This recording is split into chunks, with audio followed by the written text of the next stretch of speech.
ऋषि कह रहे हैं कितना सुंदर संदेश रहा होगा, कितनी उदार और करुणा से भरी हुई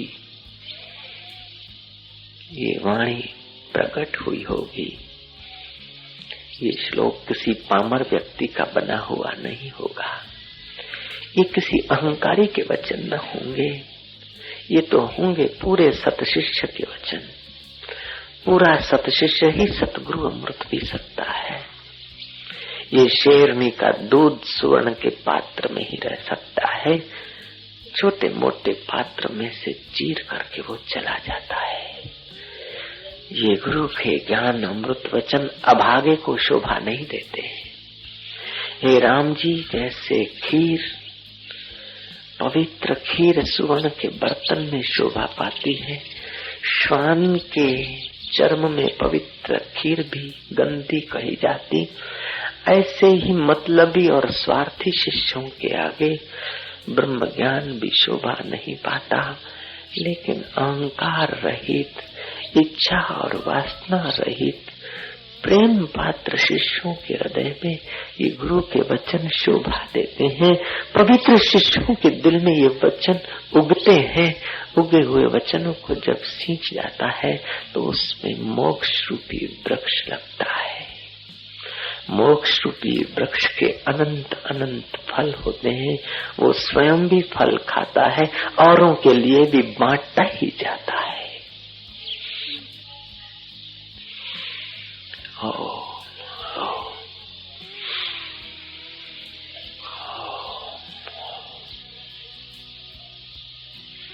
अज्ञान मूल हरणम जन्म कर्म निवारणम ज्ञान वैराग्य सिद्ध्यार्थम गुरु पादकम पिबेत सदा। नहीं मैं नहीं तू नहीं अन्य रहा, गुरु शाश्वत आप अनन्य रहा। गुरु सेवत ते नर धन्य यहाँ, इनको नहीं दुख यहाँ न वहाँ। गुरु के उपदेश का जो सेवन करते हैं, गुरु के कृपा कटाक्ष को जो दिल की प्यालियों से पीते हैं, उनको यहाँ भी दुख स्पर्श नहीं करता और वहाँ भी दुख स्पर्श नहीं करता। वे यहाँ भी सुख की घड़ियां जी लेते हैं। उन सौभाग्यशाली शिष्यों को सुख में से भी दुख में से सुख बनाना आता है और सुख में से सुविधा बनाना आती है, सुविधा में से सत्य के दीदार पाने आते हैं। ऐसे सत्य शिष्य बोलते हैं कि कदम रख लिया तो क्या रुकना, भगवान के रास्ते चल दिया तो मुड़कर क्या आना। तूफान और आंधी हमको न रोक पाए, ये और मुसाफिर थे जो पथ से लौट आए। तूफान और आंधी हमको न रोक पाए, ये और थे मुसाफिर जो पथ से लौट आए। जो सतशिष्य है, जो सतगुरु के कदमों में बिखर गया है, जिसने अपने दिल की प्याली सीधी रखी और सतगुरु के अमृत की घूंट पी ली है, वो फिर साधन के मार्ग से, भगवान के मार्ग से लौटता नहीं। संसारी तूफानों से वो डरता नहीं। ऐसा कौन सा साधक है जिसने तूफानों का मुकाबला न किया हो? ऐसा कौन सा पृथ्वी पर महापुरुष हुआ है जिसको लोगों ने कुचलने का प्रयास न किया हो? और ऐसा कौन सा महापुरुष है जिसने लोगों की बातों को कुचल कर कदमों के नीचे रखकर परमात्मा प्राप्ति की यात्रा न कर दिखाई हो? वे ही पहुंचे हैं जो रुके नहीं, जो अनुकूलता में फंसे नहीं और प्रतिकूलता से डरे नहीं। वे ही तो पहुंचे हैं। सगवड़िए भगत तो रह गए, थोड़े से उलझन में उलझ गए, लेकिन सतपात्र साधक तो मंजिल तय करके ही रुकता है कि सब इरादे जीने के काम आए। संकल्प ही कर लिया तो संकल्प ही बन गए हम। मरने के सब इरादे जीने के काम आए। वे और थे मुसाफिर जो पथ से लौट आए, और कोई मुसाफिर होते हैं वो पथ से लौटते रहते हैं। सद्गुरुओं के रास्ते चला और पथ से लौटा तो सत्शिष्य किस बात का। लौट भी गया तो हजारों यज्ञ करने से जो स्वर्ग मिलना कठिन है वो योग भ्रष्ट को तो चरणों में आकर पड़ता है। शास्त्र कहते हैं कि 1000 अश्वमेघ यज्ञ, 1000 वाजपेयी यज्ञ यदि सफल हो जाए तो इंद्र पद मिलता है। योग की एक आने की बराबरी वो इंद्र पद नहीं कर सकता है। भृगु ऋषि की सेवा में रहने वाला शुक्र रास्ते से भटक गया, अप्सरा के पीछे चला गया, योग भ्रष्ट हो गया। इंद्र ने उसको पाया, इंद्र सिंहासन छोड़कर उस शुक्र की पूजा करने लगा। आज हमारा स्वर्ग पवित्र हुआ कि तुम भृगु के सेवक, भृगु के शिष्य और पुत्र हमारे स्वर्ग में आए हो। हालांकि वो गए थे तो विश्वास ने अप्सरा के मोह में गए थे, रास्ते से भटक गए थे, फिर भी की हुई साधना व्यर्थ नहीं गई। इंद्र ने बहुमान किया, सिंहासन पर बिठाया, अर्घ्य और पाद से पूजा की। ब्रह्म विद्या की इतनी महिमा है। 3-4 दिन में तुमने जो कमाया है वो शायद तुम्हारे बाप दादों ने भी नहीं कमाया होगा और तुमने पूरे जीवन में भी नहीं कमाया होगा, उतना तुमने अभी 3 दिनों में कमाया है।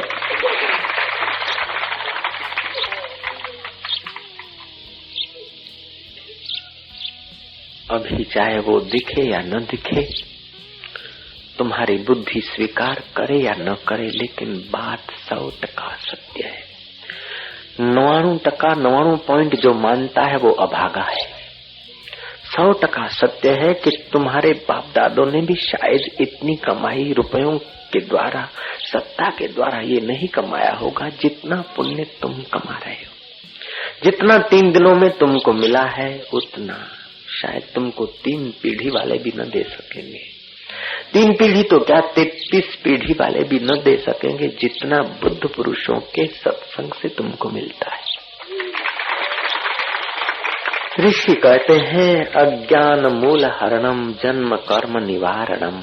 अज्ञान के मूल को हरण करने वाले, जन्म के कर्मों को निवारण करने वाले, ज्ञान वैराग्य सिद्ध्यार्थम, ज्ञान और वैराग्य को सिद्ध करने वाले, ज्ञान और वैराग्य को फूंकने वाले, तुम्हारे हृदय को भर देने वाले, ज्ञान के अमृत से, वैराग्य के तूफान से। एक महिला शादी करके केवल 6 महीने बिता रही थी, 6ठा महीना चल रहा था, उसका पतिदेव मर गया। वो महिला पागल सी हो गई। साधक इस चिंता से मुक्त होकर परमात्मा के ज्ञान में यदि लग जाए तो अनपढ़ भी रह जाए तो पढ़े हुओं को पढ़ा सकता है, निर्धन होते हुए धनवानों को धन का दान कर सकता है, अनजान होते हुए भी जानकारों को नई जानकारी दे सकता है। उसके पास तो सारे ज्ञान का खजाना प्रकट होने लगता है। बिना पढ़े वो सब मंत्र उसके हृदय से निकलने लगते हैं। बिना देखी हुई चीजें उनके द्वारा प्रसिद्ध होने लगती है। डॉक्टरी विज्ञान, साइंस का विज्ञान, वकील और जजों का विज्ञान एकदम छोटा रह जाता है। वकील, डॉक्टर और साइंटिस्ट की साइंस बहुत छोटी रह जाती है। जब गुरु के भक्त का द्वार खुलता है तो उसके आगे सारा जहां छोटा हो जाता है, उकबा भी छोटा हो जाता है, फिरस्ते भी छोटे हो जाते हैं। उस महिला ने कहा कि मेरे गुरु ने कहा किसी प्रलोभन में मत फंसना। इंद्र कहता है कि देख सुन, गुरु की बात, गुरु के पास तुझे मौका मिला है, जरा सैर करके देख। 10-15 मिनट वार्तालाप चला होगा। ये सारे देव और देवियां हैं, उनको देखने के लिए तुम्हारी आंख चाहिए। जैसे रेडियो और टीवी के वेव्स हैं, फिर भी तुम्हें दिखते नहीं और सुनाई नहीं पड़ते हैं, तुम्हारे पास देखने की आंख है, टीवी के दृश्य देखने की आंख है, रेडियो के वेव्स सुनने के तुम्हारे पास कान है, फिर भी बीच का कोई ऐसा साधन नहीं है जिसके कारण तुम उसको देख या सुन पाओ। इसी प्रकार देवी और देवता, इंद्र और गंधर्व और किन्नर ये हैं, उनके बीच तुम्हारा संवाद हो सकता है, ऐसे तुम भी हो, लेकिन एक सूक्ष्म वृत्ति चाहिए, भाव प्रधान वृत्ति चाहिए, एकाग्र वृत्ति चाहिए, कुछ ऊंची यात्रा चाहिए। वो ऊंची यात्रा यदि हो जाए तो तुम देवी देवता और परिंदों के दर्शन कर सकते हो, उनसे वार्तालाप भी कर सकते हो, उनसे तुम मदद भी ले सकते हो और भविष्य की जानकारी भी पा सकते हो। लेकिन गुरु का, सतगुरु का शिष्य इन चीजों में उलझता नहीं और इन चीजों की इच्छा भी नहीं करता, उसका रास्ता तो कुछ और निराला है। एक ऐसा रास्ता है जिस रास्ते से ये सब मिलते हैं। यहाँ से दिल्ली जाते हो, लोकल में बैठो, चित्रासनी के भी दर्शन होंगे, आबू रोड के भी दर्शन होंगे, सिद्धपुर के भी होंगे, ऊंझा के भी होंगे, और गिनी अनगिनी कितनी स्टेशनें भी होंगी, और बिना स्टेशन के भी कहीं कहीं जगह के दर्शन हो जाएंगे। क्यों? लोकल जो है। कहीं जंगल के भी रास्ते में लोकल मुलाकात दे देगी, कुछ दृश्य नाले और नदियों के दिखा देगी। एक रास्ता लोकल का है, दूसरा रास्ता मैल का है। छोटी छोटी स्टेशनें तुम देख न पाओगे, धड़ाधड़ उड़ जाएगी। और एक ऐसा भी रास्ता है कि तुम यहाँ से विमान में बैठो और सीधा दिल्ली, रास्ते की स्टेशनें तुम्हारे लिए बनी ही नहीं। रास्ते की स्टेशन तुम बोलोगे है ही नहीं, हाउ कैन बी दैट, है ही नहीं। और चौथा नादानों का रास्ता है कि जिसने यात्रा शुरू नहीं की और चिल्ला रहा है कि चित्रासनी नहीं होता है, पालनपुर नहीं होता है, दिल्ली भी नहीं होता है, होवे तो मुझे दिखे। अरे कमबख्त अभागे, तू न लोकल में लटका, न मैल में बैठा, न विमान की यात्रा की, तू तो देह में ही बैठा है।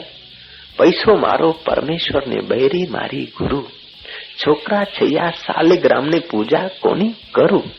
तू तो उसी मोह माया में फंसा है, तेरे को बोलने का हक नहीं, तेरे को कहने का हक नहीं, नहीं तो तू एक पाप और बढ़ाता है।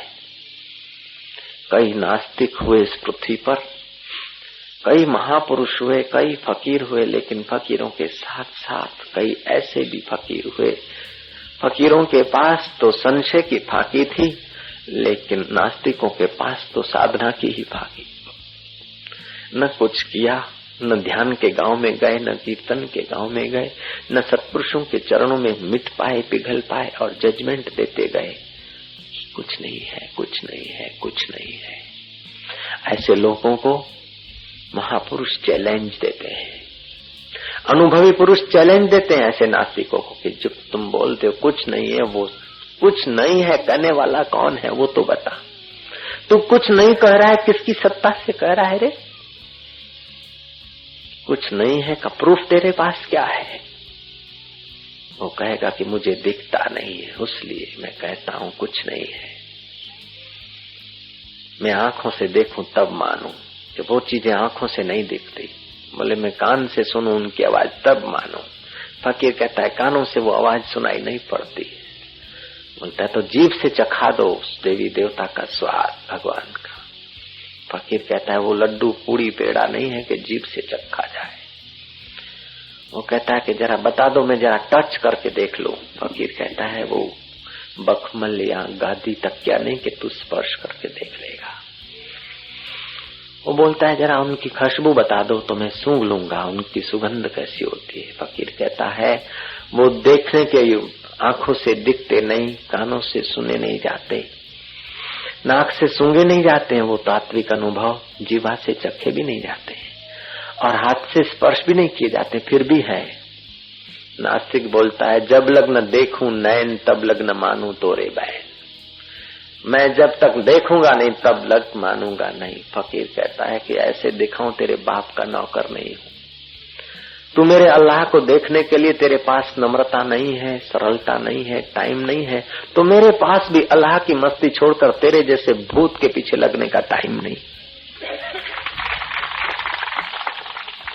વાર વાર જન્મો અને મરો, સંસારના તુફાનમાં પડો અને તરો અને ડૂબો, જેમ કરતા હોય એમ કરો, કૂટાઓ, પંચદશિકારે કહ્યું છે। હે મૂઢ મનુષ્યો, અગર તમે બુદ્ધ પુરુષોની વાત નહીં માનો તો સુખેથી મરો અને જન્મો, સંસાર વાટિકામાં ભટકો। તેથી જ્ઞાનીઓનું શું બગડવાનું છે? તમારું સર્વનાશ થઈ રહ્યું છે। આવો મનુષ્ય જન્મ, આવી સમજ, આવી બુદ્ધિ, અને તમે પથ્થર પારખવામાં વેડફી રહ્યા છો। वशिष्ठ कहते हैं कि रामचंद्र जी, उन संसारी लोगों को देखकर मुझे बड़ा दुख होता है कि नाहक अपने दिन व्यतीत कर रहे हैं, अपना समय गंवा रहे हैं नश्वर चीजों के पीछे, नश्वर भोगों के पीछे, नश्वर देह के पीछे। वो अभागे लोग कितना सजगता से समय गंवाते हैं। जो सब नाश हो जाएगा उसके लिए तो पूरा समय गंवा रहे हैं, और जो कभी नाश नहीं होता उस आत्मदेव के लिए उनके पास समय ही नहीं है। कितने अभागे लोग रहे। ए राम जी, ऐसे मूढ़ों को मेरा धिक्कार है। विद्या तो जानते हैं लेकिन आत्मविद्या से वंचित है। नृत्य तो जानते हैं वे गंधर्व, लेकिन आत्ममस्ती में नाचने से वो वंचित है।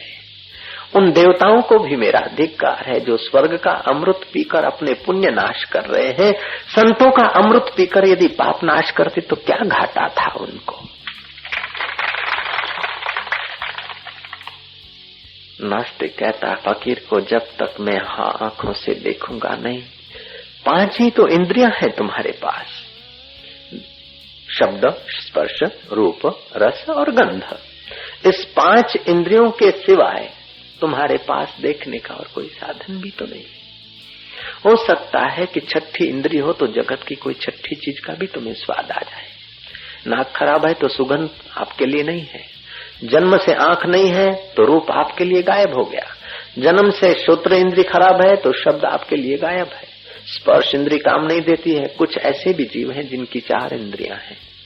उन लोगों को रूप नहीं दिख सकता, उन लोगों को रस नहीं आता, उन लोगों को शब्द नहीं।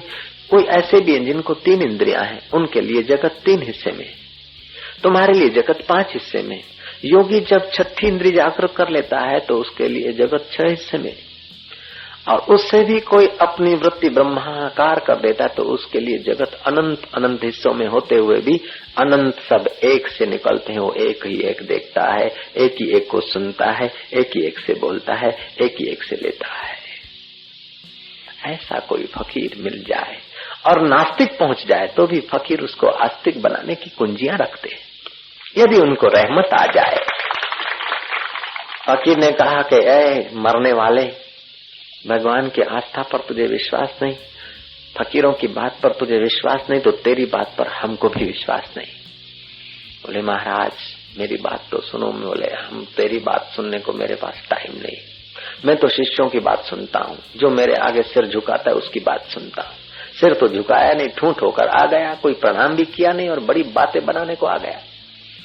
नास्तिक ने कहा महाराज यदि प्रणाम करने से तुम कुछ दिखा सकते हो, यदि प्रणाम करने से भगवान से मिला सकते हो, प्रणाम करने से कुछ मुझे चमत्कार हो सकता है तो मैं लो दंडवत करता हूँ।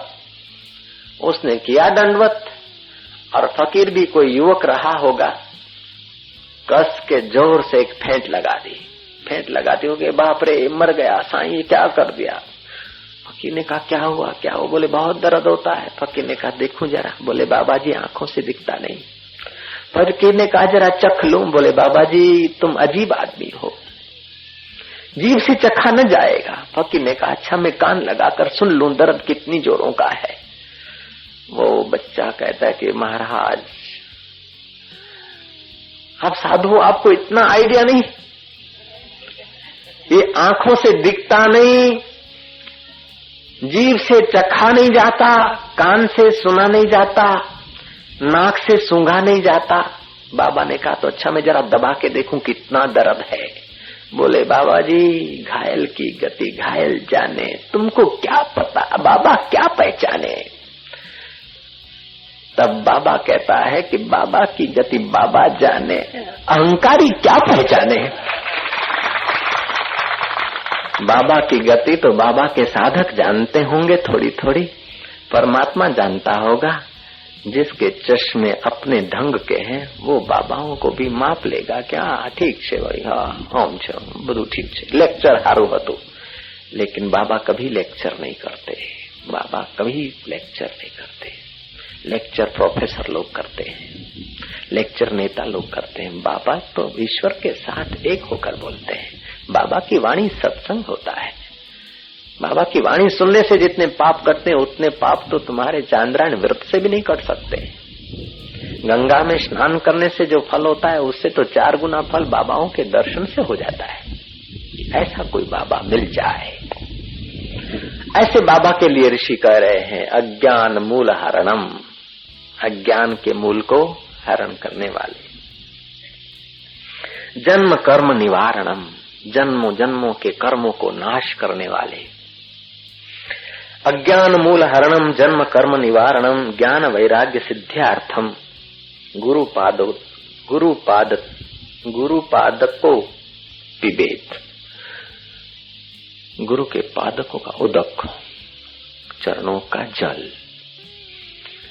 जैसे जड़ भरत रहुगण को कह रहे हैं कि हे रहुगण राजा, तुझे शांति तब मिलेगी जब ज्ञानवानों के चरण रज में स्नान करेगा।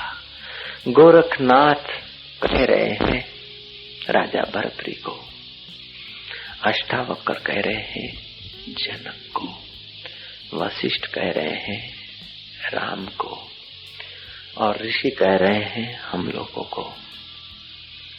नहीं मैं नहीं तू नहीं अन्य रहा, गुरु शाश्वत आप अनन्य रहा। गुरु सेवत ते नर धन्य यहाँ, तिनको नहीं दुख यहाँ न वहाँ। जिन्होंने गुरुओं की कुंजी पा ली वे समझते कि संसार सारा स्वप्न है। संसार के दुख को भी देखते रहते हैं, सुख को भी देखते रहते हैं, स्वर्ग को भी देखते रहते हैं, नरक को भी देखते रहते हैं। वो दृष्टा होकर, साक्षी होकर आत्मा में मस्त होते हैं। फिर मैं और तू की कल्पना वहां जोर नहीं मारती है। अहंता और ममता वहां परेशानी पैदा नहीं करते। वो जीते हैं, वो बाजार से गुजरते हैं लेकिन खरीदार नहीं होते हैं। सुख दुख की बाजार से निकल तो जाते हैं लेकिन वो कोई और मस्ती में होते हैं। ज्ञानी भी तुम्हें बाजार में मिल सकता है, ज्ञानी भी तुम्हें युद्ध में मिल सकता है, ज्ञानी भी तुम्हें राज्य में मिल सकता है, ज्ञानी तुम्हें घर में मिल सकता है लेकिन वो घर में नहीं। राज्य में मिल सकता है, वो राज्य में नहीं।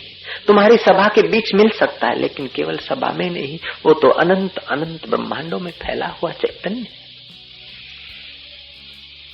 ज्ञानी की गरिमा, ज्ञानी की चेतना का बयान नानक देव क्या, लेकिन वेद भी नहीं कर सकते। नेति नेति नेति नेति नेति, पृथ्वी जल तेज, ये 3 भूत जितनी व्यापकता नहीं, आकाश और वायु जितनी व्यापकता के नहीं, उससे भी परे, उससे भी परे जो चैतन्य है वही तो ज्ञानी का अपना आपा होता है। हे राम जी, ज्ञानवान होता है तब सुख से जीता है, सुख से देता है, सुख से देता है, सुख से खाता है, सुख से पीता है, सब चेष्टा करता हुआ दिखता है लेकिन हृदय से कुछ नहीं करता। जब शरीर देह त्याग कर देता है तो वो ब्रह्मा होकर सृष्टि करता है, विष्णु होकर पालन करता है, रुद्र होकर संहार करता है, सूर्य होकर तपता है और चांद होकर औषधि पुष्ट करता है। ऐसा ज्ञानी का वपु होता है। सच पूछो तो अज्ञानी का भी वही वपु है, लेकिन अज्ञानी अपने को देह मानकर कर्मों के पीछे, सुख दुखों के पीछे भटकता है। ज्ञानी अपने को स्वरूप में डूबा हुआ मानकर कर्म करते हुए भी सुख दुख से निराला रह जाता है। नहीं मैं नहीं तू नहीं अन्य रहा, गुरु शाश्वत आप अनन्य रहा। गुरु सेवत ते नर धन्य यहाँ, उनको तिनको नहीं दुख यहाँ न वहाँ। अखा भगत अपनी भाषा में कह रहे, साची शीतलता अखा सतगुरु केरे संग। सच्ची जो शीतलता है, सच्ची जो शांति है, सतगुरुओं के संग में है। अखा भगत बड़े मस्त फकीर हो गए। अखा भी निकले थे सत्य को पाने के लिए, लेकिन रास्ते में आंधी और तूफान बहुत आए। अखा उसमें रुके नहीं। अखा कई मठ मंदिरों में गए, अखा कई संत महंत मंडलेश्वरों के पास गए, घूमते घामते अखा सरजू के किनारे गए। वहां एक बड़ा मठ जगन्नाथपुरी में गए, जगन्नाथ जी के दर्शन किए और वहां के मठाधीश जो मंडलेश्वर थे, जो भी थे होंगे, उसके पास गए तो उसने आंख उठाकर देखा भी नहीं। बड़े बड़े सेठों से ही बात कर रहे थे, अखा जाति के सुनार रहे होंगे, क्या पता। दूसरे दिन अखा भगत ने भाड़ूती कोट, भाड़ूती पगड़ी, भाड़ूती धोती, भाड़ूती मोजड़ी, भाड़ूती सब सामान बढ़िया लेकर शरीर को सजाया और गिन्नियों का जमाना था, एक दो गिन्नी जेब में रख दी और सेठ के रूप में गए उस मठाधीश के पास एक गिन्नी निकाल के रख दी। मठाधीश ने आवाज लगाई, चेले को प्रसाद का करंडिया ले आके रख दिया। अखा भगत तो अखा ही था। अखा ने क्या करा, वो पुराने कपड़े तो अंदर थे, नए जो भाड़ूती थे वो उतारे उसने और कोट को कहता कि खा खा खा, पगड़ी को कहता खा ले खा खा, हाथ में छड़ी थी, उसको छड़ी को डुबा रहा है उस लड्डू में, ले खा खा खा। वो मठाधीश कहता है कि क्या कर रहे हो सेठ जी, क्या है? बोले महाराज मैं ठीक कर रहा हूँ, जिसको तुमने दिया उसको खिला रहा हूँ। कहता कि तुम पागल तो नहीं हुए? बोले पागल तो मैं हुआ हूँ, लेकिन परमात्मा के लिए, रुपयों के लिए नहीं, मठ मंदिरों के लिए नहीं, सेठों को चेताने के लिए मैं पागल नहीं हुआ हूँ। मैं पागल हुआ हूँ तो मेरे प्यारे के लिए हुआ। मेरे को कईयों ने कहा कि इतनी जायदाद है, इतनी बड़ी बड़ी फार्म है, बड़े आश्रम है, तुम्हारे नाम कर देते हैं, हमारे शिष्य हो जाओ। मैंने कहा महाराज माफ कर दो जरा, हम अपने घर के ईंट चूना न संभाल सके, अपने लाखों रुपए ठुकरा के आए, फिर दान की चीजें कब तक सिर पर उठाए फिरेंगे बाबा। घूमते घामते रखड़ते रखड़ते कई बार टकराते हुए घर लौट आए, फिर गए। जब लीलाशाह बापू मिल गए तब बिक गए उनके चरणों में। ऐसे पुरुष होते हैं अज्ञान को हरण करने वाले, बाकी के लोग तो अज्ञान को बढ़ाने वाले होते हैं। अखा कह रहे हैं साची शीतलता अखा सदगुरु के रे संग, और गुरु संसार के पोषत है भव रंग। और लोग जो संसार के हैं वो तो भव का रंग देते हैं और भी संसारी रंग में हमें गहरा डालते हैं। वैसे ही हम अंधे थे और कूप में डालते हैं, तुम ये कर दो तुम्हें ये मिलेगा, आटलू करो न आटलो आटलो आटलो करो, आटला यज्ञ करो न તમને સ્વર્ગ મળશે, આટલું કરશો તમને यश મળશે, આટલું કરશો તમારું ઓમ થશે, તમારા કુળમાં ઓમ થશે। पहले से ही हम अंधे, पहले से ही बंदर, फिर उसको पिला दो दारू, और दारू पिए हुए बंदर को फिर बिच्छी करा दो, हो गया काम, फिर तो नाचता ही रहेगा। ऐसे ही तुम्हारा चंचल मन, चंचलम ही मना कृष्णा प्रमाथि बलवद दृढ़म तस्याहम निग्रहम मने वायुरि दुष्करम। वायु को रोक लेना तो सरल है, लेकिन मन को रोकना कठिन। ऐसे वासना संयुक्त तो मन को फिर गुरु संसार के रंग वाले यदि मिल जाते हैं, भीतर का रंग जिनके पास नहीं है, वे कहेंगे कि इस प्रकार का टीला किया करो, इस प्रकार का टपका किया करो, तुम इस धर्म में माना करो, तुम इस संप्रदाय में माना करो, तुम्हारी ये जाति है, तुम्हारा ये मजहब है, तुम्हारा ये संप्रदाय है। ऐसा नहीं कहेंगे कि तुम्हारा जाति, तुम्हारा मजहब, तुम्हारा संप्रदाय ये कल्पना है, ऐसा नहीं कहेंगे वे लोग। वो तो कहेंगे तुम्हारी ये जाति है, तुम्हारा ये मजहब है, तुम्हारा ये धर्म है, तुम्हारा ये संप्रदाय है, तुम वाड़े में फंसे रहो, वाड़े से बाहर न निकलो, क्योंकि बाहर निकलोगे तो हमारी पूजा कैसे होगी। या तो इस भाव से कहते हैं, या तो वे वाड़े से बाहर कभी गए नहीं, उसलिए वो बात बताते ही नहीं। जो लोग तुम्हें जातीयता की गांठ पक्की करवाए, जो लोग तुम्हें जीवत्व की गांठ पक्की कराए, समझ लेना या तो वो ठगारे हैं या तो बेवकूफ है। जो तुमको शरीर में अहंता डलवा दे, तुम्हारे नाम में, तुम्हारे रूप में, तुम्हारे व्यवहार में सत्यता भर दे, समझो वे या तो नादान है या तो ठगारे हैं। सच्चा सतगुरु तो तुम्हारे मान्यताओं को आग लगा देगा ज्ञान की। तुम हिंदू हो बोलेगा झूठी बात, तुम मुसलमान हो गलत बात। कोई मुसलमान कुरान लेकर पैदा नहीं हुआ और कोई हिंदू गीता लेकर पैदा नहीं हुआ, कोई ईसाई बाइबल लेकर पैदा नहीं हुआ, कोई सिख ग्रंथ साहिब लेकर पैदा नहीं हुआ, और कोई वागरी डेकला लेकर पैदा ही नहीं हुआ। पैदा हुए थे तब मनुष्य थे, समाज ने संस्कार डाल दिए। जिस माहौल में तुम रहे, हिंदुओं के घर तुम उतरे तो हिंदू के संस्कार पक्के, मुसलमान के घर तुम पसार हुए उस ट्रेन से, माँ बाप ने खाया, तुम पसार हुए, जहां से पसार हुए वहां की मोहर लग गई। पंजाब में रहता है तो पंजाबी, बंगाल में रहता है तो बंगाली, सिंध में रहता है तो सिंधी, गुजरात में रहता है तो गुजराती, मारवाड़ में रहता है तो मारवाड़ी, इंग्लैंड में रहता है तो अंग्रेज, अरब में रहता है तो अरबी, खरब में रहता है तो खरबी। लेकिन अरब में, खरब में, इंग्लैंड में तुम नहीं रहते हो, तुम्हारा शरीर रहता है। मारवाड़ में तुम कभी नहीं रहते, तुम तो सर्वव्यापक चेतन में रहते हो। तुम मारवाड़ी भी नहीं हो मेरे लाला, तुम सिंधी भी नहीं हो, तुम लड़की भी नहीं हो और लड़का भी नहीं हो। तो साची शीतलता अखा सतगुरु केरे संग। अखा भगत कितनी मार्मिक बात कह रहे हैं। साची शीतलता अखा सतगुरु केरे संग।